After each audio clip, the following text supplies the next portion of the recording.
Hello everyone, welcome back to our channel English माध्यम के platform पे मैं हूं आपकी एडुकेटर प्रियंका ठाकुर और हम सॉल्व कर रहे हैं एडिटोरियल बेस्ड प्रैक्टिस एक्सरसाइज।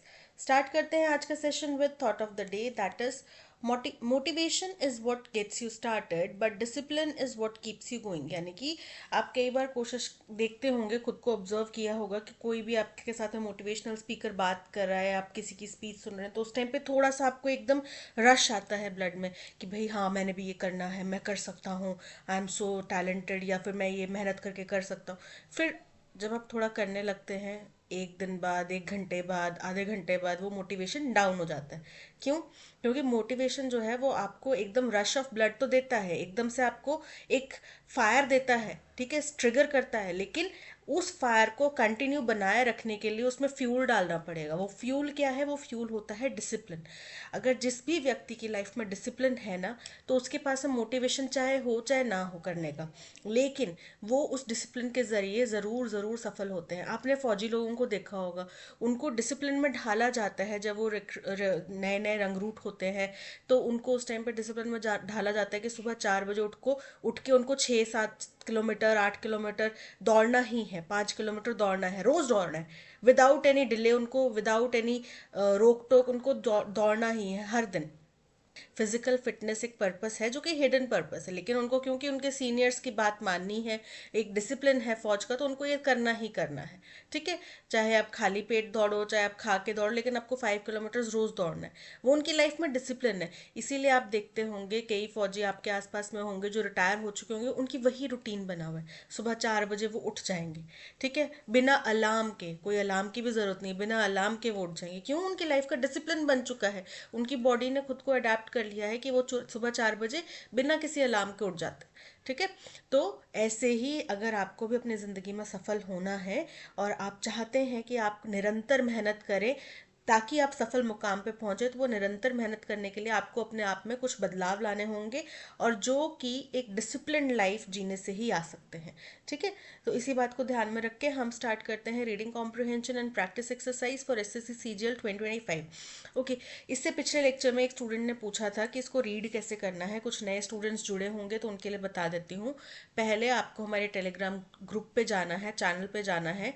ठीक है, वहाँ पे जिसका लिंक आपको डिस्क्रिप्शन बॉक्स में मिल जाएगा, तो उस पर क्लिक करेंगे, वहाँ पे पहुँचेंगे। वहाँ पे डेली फ्री एडिटोरियल का एक पीडीएफ अपलोड होता है सुबह 4 बजे। जब भी आपको टाइम लगे, आप सुबह 4 बजे उठते हैं तो 4 बजे कीजिए, दोपहर में पढ़ना चाहते हैं, जब भी, वो पीडीएफ डाउनलोड करो, उसको पढ़ो, उसके अंदर जो वोकेबलरी है उसको अच्छे से पढ़ो।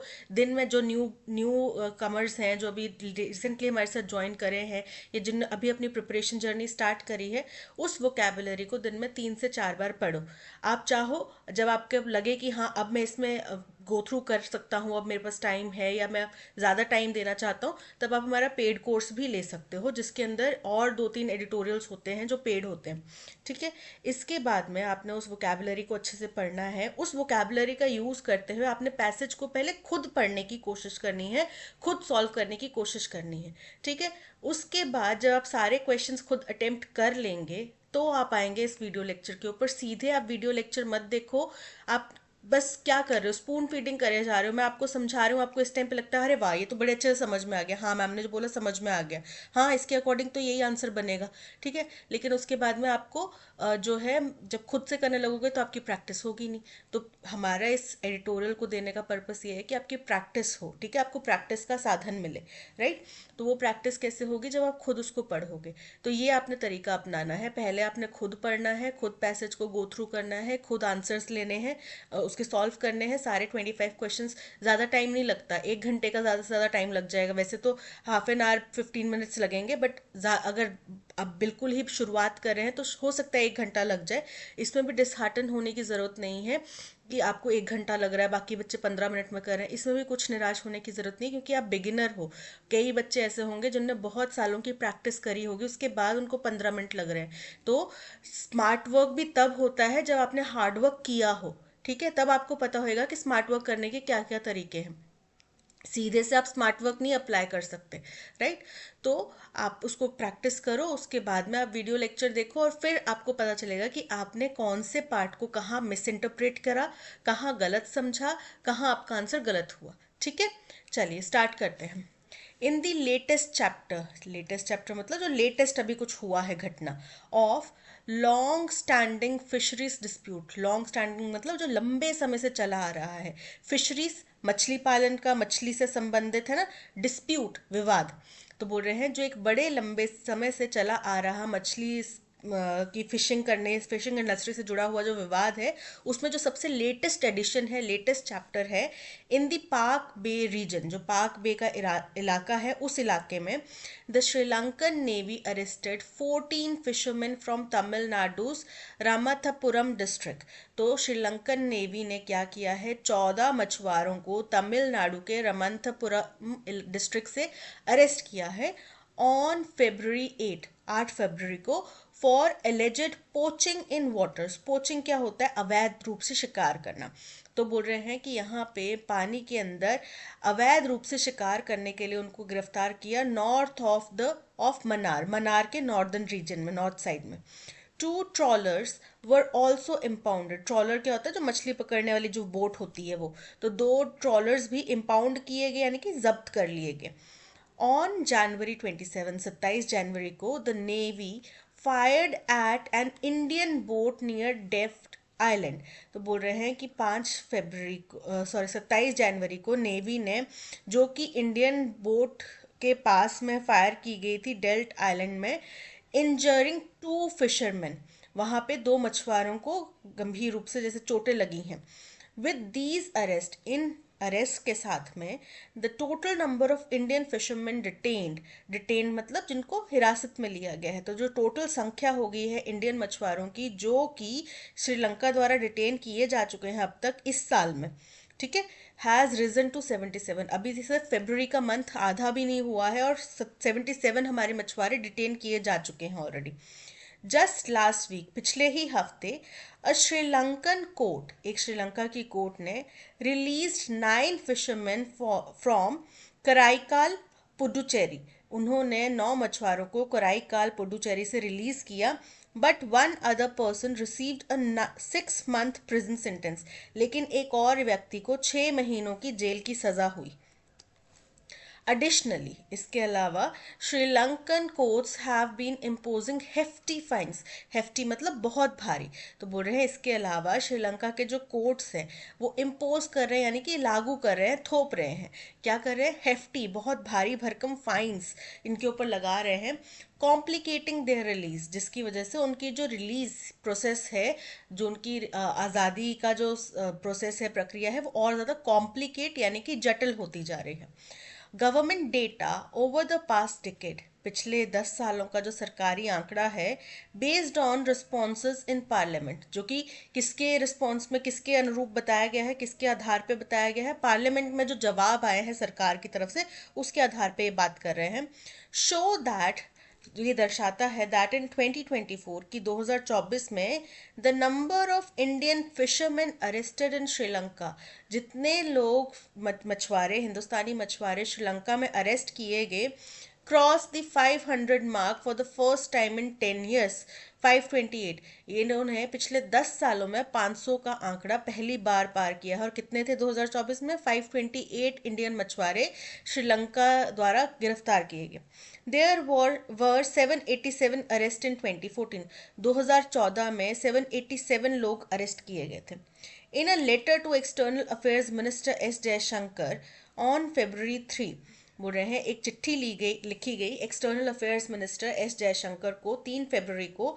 Tamil Nadu chief minister M K Stalin, Tamil Nadu के जो चीफ मिनिस्टर हैं M K Stalin, said that 97 fishermen and 216 fishing boats were still under the custody of Sri Lanka। उन्होंने कहा कि भाई सर, हमारे 97 फिशरमैन जो हैं और 216 फिशिंग बोट्स जो हैं वो अभी भी श्रीलंका की हिरासत में है, कस्टडी में है, ठीक है, उनके पास में है। अनलाइक इन द पास्ट, जैसा पास्ट में होता था उसके विपरीत, when they were quickly release, जैसे कि पहले पास्ट में वो क्विकली रिलीज किए जाते थे, छोड़ दिए जाते थे, उसके विपरीत recent years have seen rising convictions for violation of international maritime boundary line.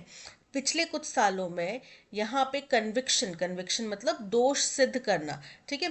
तो यहाँ पे दोषी सिद्ध किया जा रहा है इन लोगों को, क्योंकि उन्होंने इंटरनेशनल मैरीटाइम बाउंड्री लाइन को उल्लंघन किया है, वायलेशन मतलब उल्लंघन किया है, एंड अनलॉफुल फिशिंग और गैर कानूनी तरीके से फिशिंग कर रहे थे। While Tamil Nadu and Puducherry fishermen often cross the IMBL, हालांकि तमिलनाडु और पुडुचेरी के फिशरमैन जो है, मछुआरे जो हैं, वो IMBL international maritime boundary line जो है उसको अक्सर क्रॉस कर देते हैं, क्योंकि देखो पानी के ऊपर जो बाउंड्री लाइंस है ना, वो कोई ऐसे रेखा बना नहीं रखी, ठीक है। वहां पे कोई ऐसे विजिबल लाइन नहीं है, बट हाँ इतना पता होता है, अब जो आप कई लोग अपने अपने गांव में जैसे जानकार होते हैं तो उनको पता होता है कि ये हमारे गांव की सीमा है, वहां पे कोई बाउंड्री लाइन तो नहीं बना रखी कि इस गांव को दूसरे गांव से ये जगह डिवाइड करती है, ये बाउंड्री लाइन है। लेकिन वहां पे बाउंड्री लाइन नहीं होती, लेकिन ये पता कि इस दुकान से आगे या इस पेड़ से आगे दूसरे गांव की सीमा स्टार्ट हो रही है, ये हमें पता होता है। वैसे उन लोगों को भी पता होता है कि इससे आगे जो है श्रीलंकन नेवी की सीमा है और इससे पीछे जो है हमारी है, लेकिन ये लोग कर देते हैं पार, कई बार क्रॉस कर देते हैं। Their counterparts in Sri Lanka Tamil speaking northern province, तो उनके जो समकक्ष, जो उन्हीं के जैसे मछुआरे हैं श्रीलंका के तमिल स्पीकिंग नॉर्दर्न प्रोविंस में, who are still recovering from the civil war, जो अभी भी सिविल वॉर के दुष्परिणामों से रिकवर कर रहे हैं, उससे अपने आप को उबार रहे हैं। ओपोज देयर फिशिंग मेथड्स, वो इनके फिशिंग मेथड्स को, इनके जो मछली पकड़ने के तरीके हैं उनका विरोध करते हैं। Particularly ecologically destructive bottom trawling, खास तौर पे जो बॉटम ट्रॉलिंग यानी कि समुद्र के एकदम तल में जाके मछली पकड़ना, जो कि इकोलॉजिकली डिस्ट्रक्टिव है, यानी कि हमारे जो इकोसिस्टम है उसको नुकसान पहुंचाता है, उस मेथड के ये खिलाफ है। कौन? Sri Lankan Tamil speaking northern province के लोग या मछुआरे, ठीक है। Northern Sri Lankan fishermen are seeking a sustainable solution. Northern side के जो श्रीलंकन फिशरमैन हैं वो एक सस्टेनेबल, एक टिकाऊ तरीका, समाधान इसका चाह रहे हैं। सीख मतलब चाहना, तलाश करना। That protects their waters from over exploitative fishing, जो कि उनके समुद्र को, उनके पानी को, यानी कि जो उनकी बाउंड्री का पानी है उसको ओवर फिशिंग से, ओवर एक्सप्लॉयटेटिव यानी कि ज़्यादा, ज़रूरत से भी ज़्यादा या जितना है उससे भी ज़्यादा अगर आप किसी चीज़ को अवशोषित कर लेंगे, उससे भी ज़्यादा किसी चीज़ का यूटिलाइज कर लेंगे तो एक्सप्लॉयटेशन हो जाता है। तो वो ओवर एक्सप्लॉयटेशन जो है फिशिंग का, वो उनके पानी में ना हो, उससे बचाया जा सके उनके वहाँ के मछलियों को, उनके वहाँ के पानी को, इसके वो समाधान तलाश रहे हैं। Indian fishermen have repeatedly sought a fresh round of talks with their Sri Lankan counterparts. Indian fisherman, Indian मछुआरे जो हैं वो बार बार मांग कर रहे हैं कि उनको दोबारा से पुनः नए तरीके से श्रीलंकन मछुआरों से बातचीत करने दी जाए, with the last such meeting having taken place in November 2016।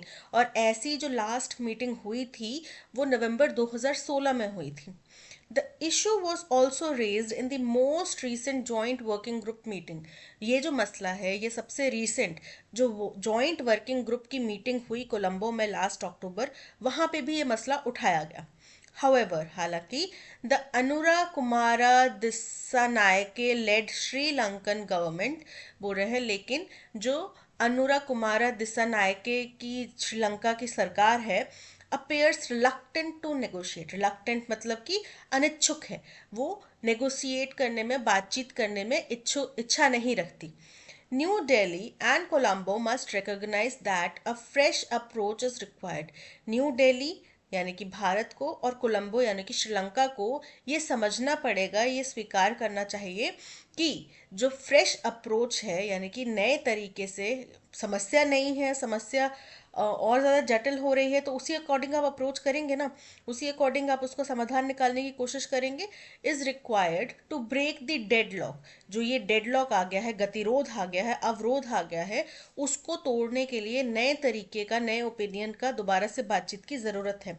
Rather than continuing with a business as usual mindset, बजाय कि इसको ऐसे लेने के कि ये तो हमेशा का ही चलता है, कोई बात नहीं, ये तो हमेशा का ही चलता है, ऐसे लेने की बजाय बिजनेस एज यूजुअल का मतलब कि ये तो हमेशा की बात है, इसमें कौन सी नई बात होगी, ये तो ऐसे चलता आएगा या ऐसे चलता रहेगा, ये छोड़ के उनको इस डेडलॉक को, इस अवरोध को तोड़ने की ज़रूरत है, यहाँ पे बातचीत करने की ज़रूरत है।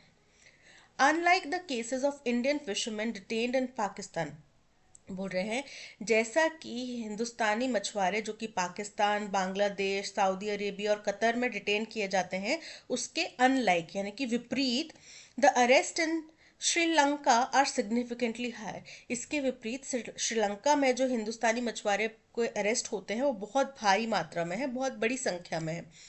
New Delhi must introduce incentives to encourage Park Bay fishermen to move away from trawling.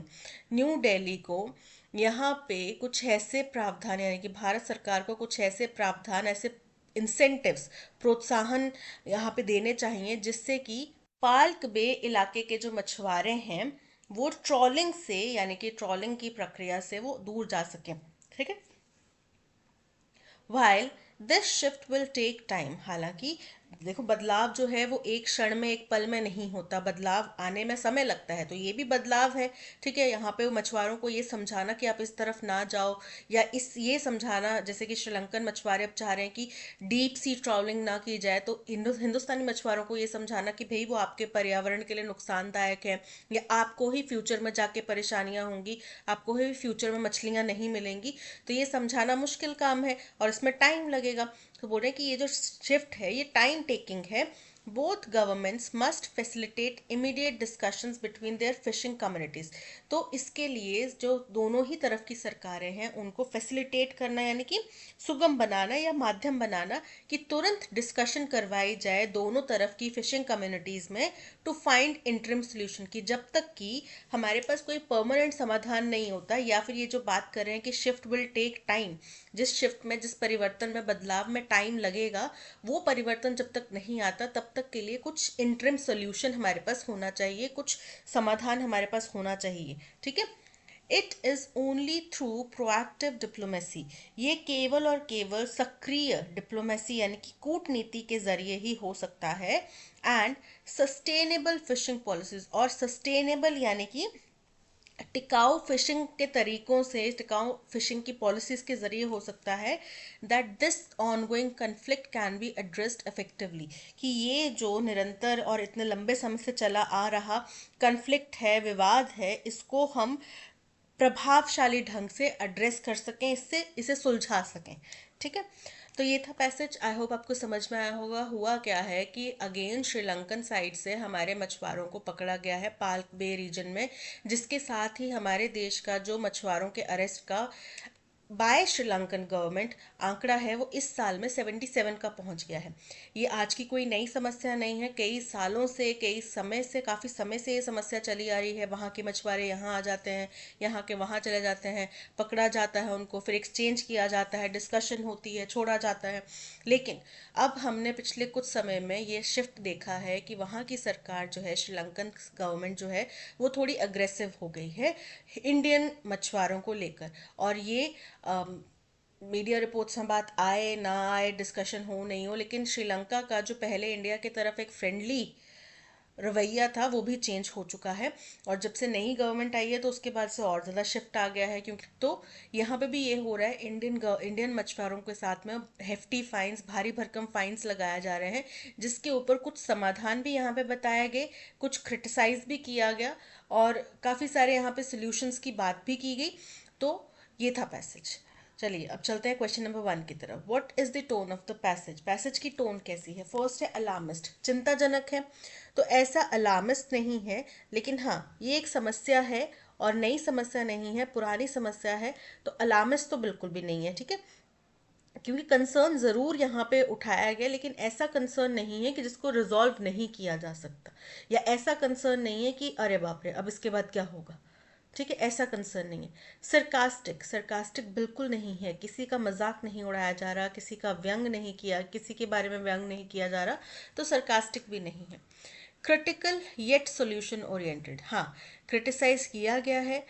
Indian fisherman की प्रैक्टिसेस को भी क्रिटिसाइज किया गया है. श्रीलंकन गवर्नमेंट की तरफ से ज़्यादा क्रूर रवैया अपनाया जा रहा है उसको भी क्रिटिसाइज किया गया है. फिर भी समाधानों की भी यहाँ पे बात की गई है. बिल्कुल करेक्ट है. ह्यूमरस, मजाकिया, बिल्कुल भी नहीं. So option C, critical yet solution oriented is correct. Based on the government data over the past decade, in which year did the number of Indian fishermen arrested in Sri Lanka cross the 500 mark for the first time in 10 years? 2024 में पहली बार 500 का आंकड़ा पार किया. So option C is correct. Fill in the blank. The Sri Lankan court have been imposing dash hefty fines. भारी भरकम fine लगा रहे हैं. ठीक है, hefty fines. Option A is correct. Passage में हमने पढ़ा है ये चीज. ठीक है, इसमें कुछ आपको एक्सप्लेनेशन की जरूरत नहीं है. ट्रैवल रिस्ट्रिक्शंस तो है ही. इंटरनेशनल मैरीटाइम बाउंड्रीज को आपको नहीं उल्लंघन करना है, वायलेट नहीं करना है. लेकिन यहाँ पे ये मतलब नहीं है कि आप वीजा वगैरह लेके या प्रॉपर चैनल से नहीं जा सकते, प्रॉपर डॉक्यूमेंटेशन के साथ नहीं जा सकते हैं. बट इलीगल वे से ट्रैवल रिस्ट्रिक्शन है. इलीगल वे से यहाँ पे ट्रैवल रिस्ट्रिक्शंस की बात नहीं की गई है. परमानेंट बैन भी यहाँ पे नहीं किया गया. रिड्यूस सेंटेंस तो बढ़ा रहे हैं ना, तो hefty fines. Option A is correct. What can be inferred about the primary cause of tensions between Indian and Sri Lankan fishermen? मुख्य विवाद का मसला क्या है हिंदुस्तानी मछुआरों और श्रीलंकन मछुआरों के बीच में? तो देखो, श्रीलंकन मछुआरे जो हैं अब कंसर्न दिखा रहे हैं अपने इकोलॉजी का. ठीक है, उनको इकोलॉजिकल बैलेंस चाहिए. वो नहीं चाहते कि डीप सी ट्रॉलिंग की जाए, डीप सी में जाके मछलियां पकड़ी जाए. वो बैलेंस चाहते हैं. लेकिन इंडियन फिशरमैन जो है वो सोच रहे हैं कि जितना हो सके उतना यूटिलाइज कर लो रिसोर्सेज को. The Indian fisherman are intentionally violating international laws. तो लॉज तो वायलेट कर रहे हैं. ठीक है, जानबूझकर ही कर रहे होंगे. पता है उनका बाउंड्रीज कहाँ है, सीमाएं कहाँ हैं. लेकिन ये विवाद का मसला नहीं है, क्योंकि उनके फिशरमैन भी यहाँ पर आ जाते हैं. ये विवाद का मसला नहीं. विवाद का मसला है कि वो लोग थोड़ा सा अपना इकोलॉजी के लिए, अपने एनवायरनमेंट के प्रति थोड़े सचेत हो रहे हैं और हम लोग नहीं हैं, बिल्कुल भी नहीं है. Sri Lankan fishermen are unwilling to cooperate with their Indian counterparts. Incorrect है. The dispute arises due to ecological concerns and differences in fishing methods. बिल्कुल correct है. Option C is correct. Why is the Sri Lankan government reluctant to negotiate with India on fisheries dispute? क्यों श्रीलंकन सरकार जो है वो हिंदुस्तान के साथ में कुछ भी बातचीत करने में थोड़ा अनिच्छुक दिख रही है? They fear losing control over their territorial waters. तो ऐसा तो नहीं है कि हमारे साथ बातचीत करके हम उनके पानी, जो उनका बाउंड्रीज हैं, वाटर बाउंड्रीज हैं, हम उनको हत्या लेंगे. ऐसा तो नहीं है ना. तो उनको इस बात का तो डर भी नहीं होगा. तो बिल्कुल इनकरेक्ट है, इनवैलिड है.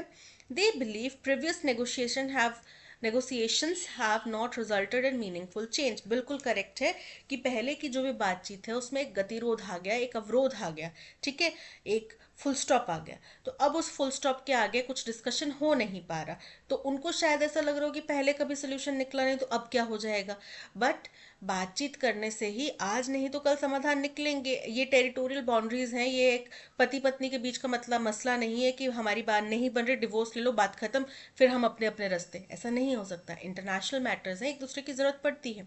ब्रिक्स में श्रीलंका आता है और बहुत सारे G20 हो गया, G50 हो गया, जितने भी समिट्स हैं उनमें श्रीलंका एक हमारा पड़ोसी है. सबसे पहली बात, हमारी बाउंड्रीज लगती हैं उनके साथ में, तो हमें अपने पड़ोसियों के साथ में अच्छा बनाकर ही रखना पड़ता है ताकि वही हमारे ऊपर अटैक ना कर दें. ठीक है. So they believe previous negotiations have not resulted in meaningful change. बिल्कुल करेक्ट है. Option B is correct. She received a beautiful surprise from her partner. उसको अपने पार्टनर से एक बहुत खूबसूरत सरप्राइज मिला. तो यहाँ पे अब इनकरेक्टली स्पेल्ड वर्ड हमने बताना है. देखो, शी करेक्ट है. रिसीव्ड की स्पेलिंग इनकरेक्ट है. RECEIVED, रिसीव्ड मतलब कुछ पाना. ठीक है, प्राप्त करना. सरप्राइज करेक्ट है. पार्टनर करेक्ट है. ब्यूटिफुल करेक्ट है. बचा क्या? Received. Option D is correct. Positive degree में हमें चेंज करना है. Mercury is the smallest planet in the solar system. तो मरकरी जो है वो सबसे छोटा प्लैनेट है. अब हमें मरकरी को सबसे छोटा नहीं बोलना है, हमें बाकी प्लैनेट्स को बड़ा बोलना है. क्या बोलेंगे? No other planet is as small in the solar system as Mercury. या फिर नो अदर प्लैनेट. चलो देखते हैं. Mercury is smaller than any other planet in the solar system. हमने बोला मरकरी को एकदम स्मॉलर नहीं बोलना है. बाकी प्लैनेट्स को हम ये बोल देंगे कि बाकी छोटे नहीं हैं. The most smallest planet in the solar system is Mercury. Again, Mercury को आप सीधे सीधे छोटा नहीं बोल सकते. बॉडी शेमिंग नहीं करनी हमने Mercury की.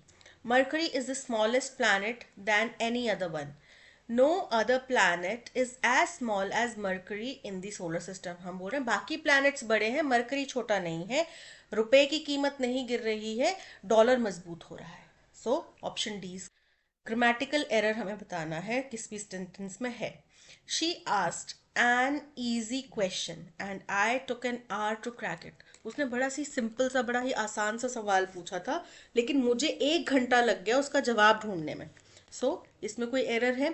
शी आस्क्ड, उसने पूछा था, एन ईजी क्वेश्चन, पास्ट की बात, and I took an our, और मुझे 1 घंटा, मैंने 1 घंटा लिया उसको सॉल्व करने में। तो कोई एरर नहीं है, सारे टेंसेस करेक्ट हैं। आफ्टर अ टायरिंग डे, एक थका देने वाले दिन के बाद, I had a cup of coffee with Sudhir, कि मेरा दिन बड़ा थका देने वाला था इसलिए मैंने सुधीर के साथ एक कप कॉफ़ी पिया। तो इसमें भी कोई एरर नहीं है, करेक्ट है। She saw an excellent episode of the series, उसने उस कोई सीरीज वो वॉच कर रही होगी, कोरियन ड्रामा या फिर नेटफ्लिक्स पे कोई सीरीज वॉच कर रही होगी, इंडियन की, इंडियन हॉलीवुड बॉलीवुड किसी भी फॉर्म की। तो उसका एक बहुत एक्सीलेंट, बहुत नायाब एपिसोड उसने देखा, इसमें भी कोई एरर नहीं है।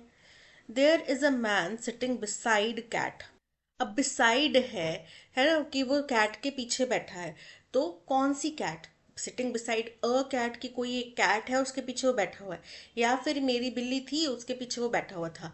तो बिसाइड द कैट हो सकता है या बिसाइड अ कैट हो सकता है। अब अगर तो आप स्पेसिफिक किसी कैट की बात कर रहे हैं कि उस कैट के पीछे एक आदमी बैठा हुआ है, ठीक है, क्योंकि देयर इज अ मैन आप बोल रहे हो कि तो एक कोई पर्टिकुलर आपको बिल्ली दिख रही है, या तो फिर आपको पॉइंट कर रहे हो, पॉइंट करो उस कैट की तरफ, ठीक है।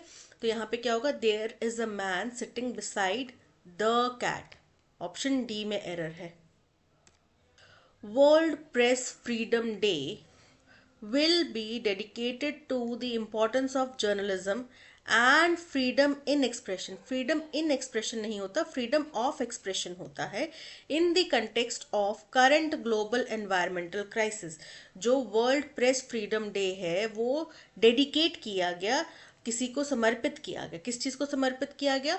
To the importance of journalism, कि जर्नलिज्म की क्या इम्पोर्टेंस है, क्या ज़रूरत है, और freedom of expression in the context of current global environmental crisis, कि दुनिया भर में जो इस वक्त पे एनवायरमेंटल क्राइसिस चल रहा है उसके कंटेक्स्ट में फ्रीडम ऑफ एक्सप्रेशन की क्या ज़रूरत है, ठीक है।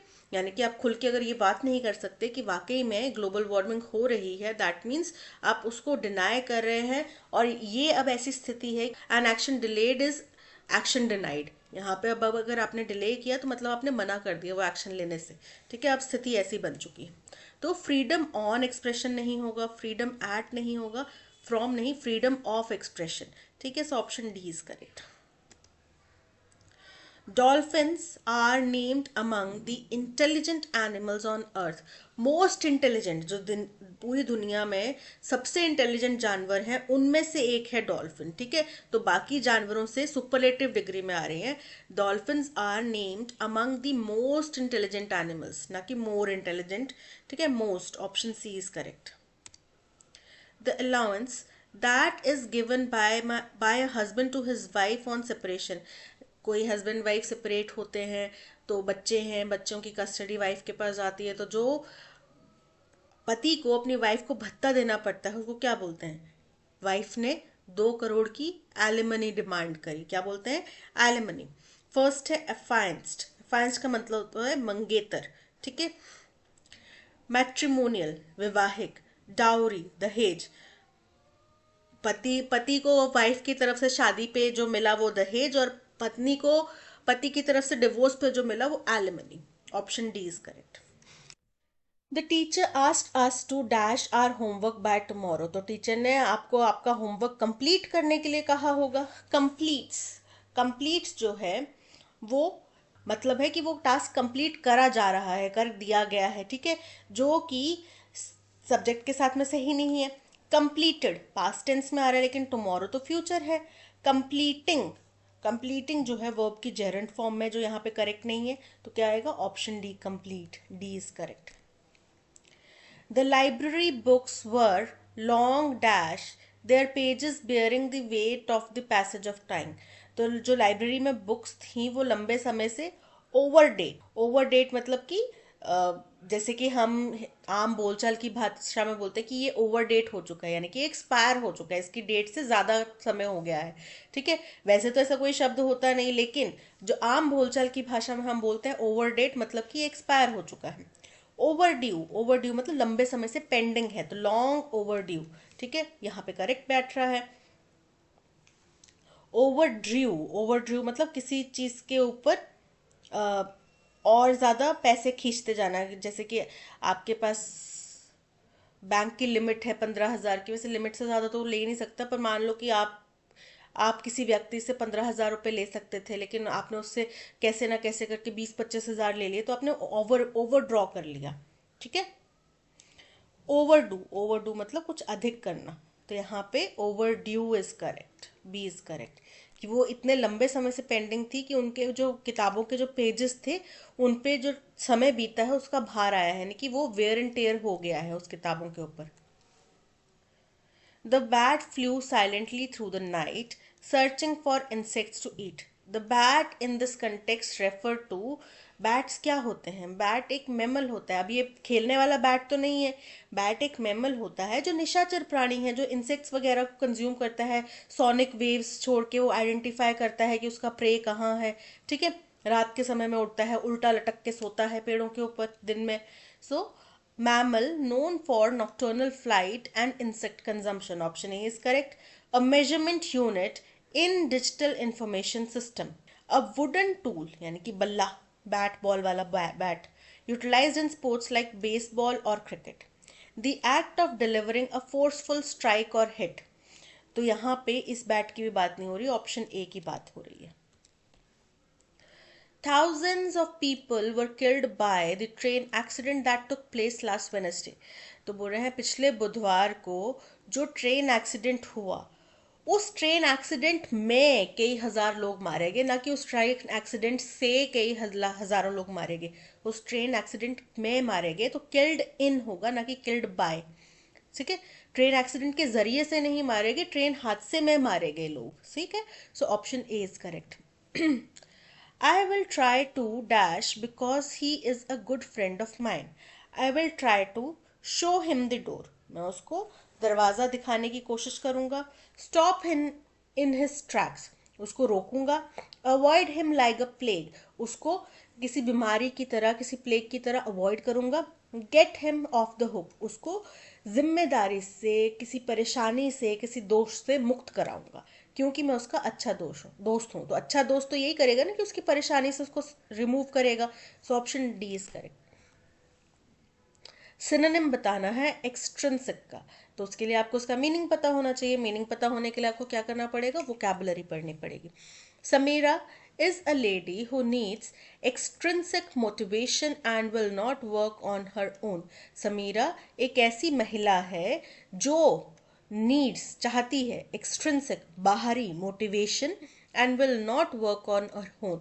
होते हैं ना कुछ लोग जिनको आप बाहर से पंप करो कि यार वाह तू तो बहुत अच्छा काम करता है, यार तुम्हारे हाथ की चाय बड़ी अच्छी लगती है, तो वो बना देगा। अगर ऐसे बोलोगे यार सर दर्द हो रहा चाय बना दे, तो नहीं बनाएगा।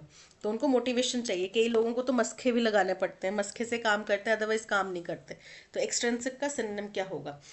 फर्स्ट है एमिकेबल। एमिकेबल का मतलब होता है फ्रेंडली, तो यहाँ पे फ्रेंडली तो नहीं है मोटिवेशन। इंट्रीगिंग, इंट्रीगिंग मतलब दिलचस्प। आउटवर्ड, आउटवर्ड मतलब बाहर से होने वाला, बाहरी। एडवेंचरस, एडवेंचरस मतलब काफी साहसी, तो यहाँ पे option C outward is correct.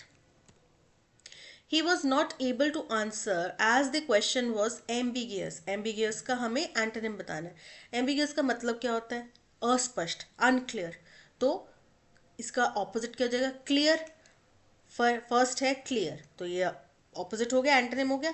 Unsuitable, unsuitable मतलब जो अनुपयुक्त है। डीप, गहरा। सुपरफिशियल, सुपरफिशियल मतलब ऊपर ऊपर से, बाहरी। So option A clear is correct. Caught in a time warp, इसका हमें मीनिंग बताना है। तो caught in a time warp का मतलब क्या होता है? जो पुरानी आपकी कुछ चीज़ें हैं, पुराना आपका तरीका है, आप उसी में फंसे हुए हैं, आप कुछ नया अडेप्ट नहीं कर रहे, या ओल्ड फैशन थिंकिंग में आप फंसे हुए हैं, या फिर पुरानी सोच में उलझे हुए हैं। टू मेक एक्स्ट्रा एफर्ट, कि कुछ अलग प्रयास करना और प्रयास लगाना। To remain unchanged from a time in the past, बिल्कुल करेक्ट है। कई लोग होते हैं आज जी 2025 में रहे हैं लेकिन सोच उनकी 70 के दशक की है, ठीक है। बहू ने घूंघट नहीं काटा तो फिर वो हमारी इज्जत नहीं कर रही, चाहे घूंघट निकाले वाली बहू 36 गालियां दे दे, पर घूंघट उठाने वाली बहू जो प्यार से ट्रीट करे वो उनको पसंद नहीं है। तो दैट मीन्स वो अभी भी अनचेंज है। या फिर हम जॉब नहीं करने देंगे, हमने इजाज़त दे दी जॉब करने की। सो कुछ इस तरीके की चीज़ें, ठीक है। So B is correct. In the beauty contest, Parul won the award for being the beautiful one. तो ब्यूटी कॉन्टेस्ट हुआ, उसमें पारुल को अवार्ड मिला सबसे खूबसूरत होने का। So less beautiful, more beautiful, least beautiful या मोस्ट ब्यूटीफुल, तो सबसे खूबसूरत होने का अवार्ड मिला तो मोस्ट ब्यूटीफुल होगा ना। सो option D is correct. Forest provide essential ecosystem service. जो जंगल हैं वो हमारे इकोसिस्टम की एक बहुत महत्वपूर्ण एसेंशियल ज़रूरी सर्विस है, मतलब वो हमारे इकोसिस्टम के लिए बहुत ज़रूरी है, एक हिस्सा है। Dash benefit both the environment and human society, जो कि हमारे एनवायरमेंट को भी बेनिफिट करते हैं और हमारी मानव सभ्यता को भी बेनिफिट करते हैं। One crucial service carbon sequestration. Carbon sequestration का मतलब है कि एनवायरनमेंट से, वातावरण से कार्बन को एक्सट्रैक्ट करना और उसको स्टोर करना। तो एक ऐसी ही महत्वपूर्ण सेवा जो है वो क्या है, कार्बन को एब्जॉर्ब करना। As forest absorb and store large amount of carbon dioxide, क्योंकि फॉरेस्ट जंगल जो है बहुत भारी मात्रा में कार्बन डाइऑक्साइड को एब्जॉर्ब करते हैं और स्टोर करते हैं। हेल्पिंग मिटिगेट क्लाइमेट चेंज, जिसकी वजह से क्लाइमेट चेंज जो है वो कम होता है, ठीक है। उसको प्रभावित करता है ये, यानी कि कम करता है, ठीक है। Additionally forest regulate water cycle, इसके अलावा फॉरेस्ट जो है वाटर साइकिल्स को भी रेगुलेट करते हैं, उसको भी निर्धारित करते हैं। जहाँ पे जंगल होंगे वहाँ पे बारिश होगी। डैश इन्फ्लुएंसिंग प्रेसिपिटेशन पैटर्न्स, जिसकी वजह से पानी, बरसात का जो पैटर्न है, प्रेसिपिटेशन मतलब बारिश, उसका जो पैटर्न है उसको भी प्रभावित किया जाता है। एंड मेंटेनिंग वाटर क्वालिटी, और पानी का जो लेवल है, क्वालिटी है, उसको भी मेंटेन किया जाता है। Dash forest offer recreational opportunities, तो साथ ही साथ फॉरेस्ट जो है वो रिक्रिएशनल यानी कि दोबारा से कुछ क्रिएट करना, दोबारा से कुछ अब बेसिकली रिक्रिएशनल एक्टिविटीज़ इंसानों द्वारा की जाती है ताकि वो खुद को रिफ्रेश कर सकें, एनवायरनमेंट के साथ में रिकनेक्ट कर सकें, ठीक है, खुद को सुधार सकें। तो ऐसी रिक्रिएशनल अपॉर्चुनिटीज़ भी ये देता है।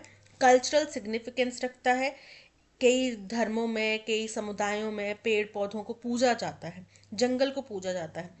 एंड इकोनॉमिक बेनिफिट्स, और हमें आर्थिक बेनिफिट्स भी देता है थ्रू टिम्बर प्रोडक्शन, लकड़ी के प्रोडक्शन से। And dash the preserving and sustainably managing forest is imperative for maintaining these.